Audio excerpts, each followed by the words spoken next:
kubwa yenye tulikuwa huko ni ya kuchukulia watu wa Bobasi maendeleo, ikiwepo na kisima ambacho kitasaidia wakazi wa Masige East, but chini ya uongozi wa Mama County Honorable Donya Doris Aburi Toto. Haswa hiyo kisima itachimbwa, na alisema yeye anataka watu wafaidike na maji. Katika kampeni zake aliahidi watu kwamba atawapatia maji, na leo hii alienda akapatia watu wa Bobasi katika dispensary inaitwa Kiobegi dispensary, akawapatia kisima. So far so good, ashafanya visima ambavyo vimekamilika. Tabaka imekamilika, Magena imekamilika, Masimba ipo karibu kukamilika asilimia 90.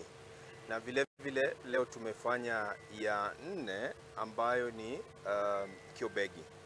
Mpangilio ambao hako nao ni kuchimba kisima kimoja kimoja katika eneo bunge zote 9 za Kisii.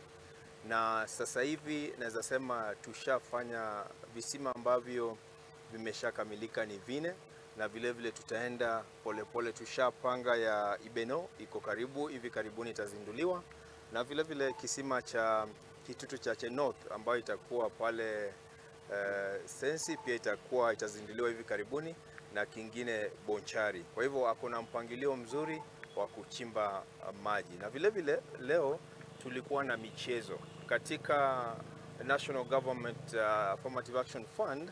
Huwa tuko na county-wide activities, na mojawapo wa county-wide activity ni uchimbaji wa visima, kushiriki katika michezo, maneno ya GBV, na vile vile hata upandaji wa miti na maneno mengineo.